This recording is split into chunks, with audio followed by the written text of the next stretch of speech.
ఓం నమో మహద్భ్యో గురుభ్యః. చాణక్య నీతి సుధలో భాగంగా ప్రతిరోజు ఒక నీతి శ్లోకాన్ని గురించి తెలుసుకుంటున్నాం. నేటి రెండవ అధ్యాయం వ్యక్తిత్వ వికాసంలో భాగంగా 27వ రోజైన ఈ రోజున ఒక చిన్న విషయాన్ని తెలుసుకోవడానికి సిద్ధమయ్యాం. మనిషి ఏదో ఒకటి సాధించాలనే పట్టుదలతో ఉండాలి.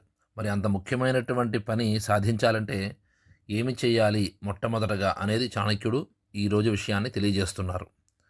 మనసా చింతితం కార్యం వాచా నైవ ప్రకాశయేత్ మంత్రేణ రక్షయేత్ గూఢం కార్యం చాపి నియోజయేత్ అని చెబుతున్నారు.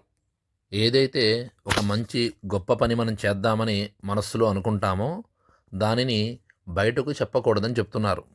అది ఎందుకయ్యా అంటే మంత్రేణ రక్షయేత్ గూఢం అని చెప్పారు శ్లోకంలో. అంటే మంత్రం అనేది ఎంత గుప్తంగా గోప్యంగా ఉంటే అంత మంచి ఫలితాన్ని కలిగిస్తుందని చెబుతున్నారు. అందుకే గురువు కూడా శిష్యుడిని ఎంతో పరీక్షించి మంత్రాన్ని ఉపదేశం చేస్తారు. ఈ రోజుకి కూడా గురుముఖతః నేర్చుకున్నటువంటి విద్య ఉన్నటువంటి వారి వాక్శుద్ధి ఎంత అద్భుతంగా ఉంటుందో మనం కూడా గమనిస్తూనే ఉన్నాం. కాబట్టి మంత్రాన్ని ఎంత రహస్యంగా ఉంచుతున్నామో మనం చేసేటువంటి ముఖ్య కార్యాన్ని కూడా అంతే రహస్యంగా ఉంచాలి అని చెబుతున్నారు. దీనికి చిన్న ఉదాహరణ చూద్దాం. ఛత్రపతి శివాజీ ఒకప్పుడు అఫ్జల్ ఖాన్ అనేటువంటి సుల్తాన్ని ఎదుర్కొనేటువంటి పరిస్థితి వచ్చింది. వాస్తవంగా శివాజీ సైన్యం కంటే ఆ అఫ్జల్ ఖాన్ అనేటువంటి రాజు యొక్క సైన్యం చాలా పెద్దది.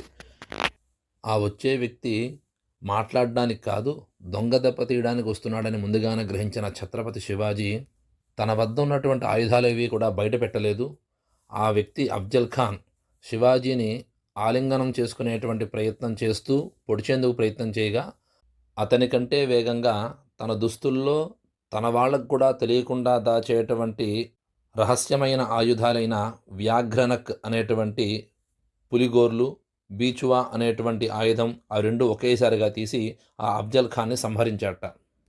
తన రాజ్యంలో తన వాళ్ళు ఎంతమంది ఉంటారో గూఢచారులు కూడా అంతమందే ఉంటారని తెలుసుకున్నటువంటి శివాజీ ఇది గుప్తంగా దాచడం వల్ల మాత్రమే ఈ యొక్క రాజుని సంహరించగలిగాడు.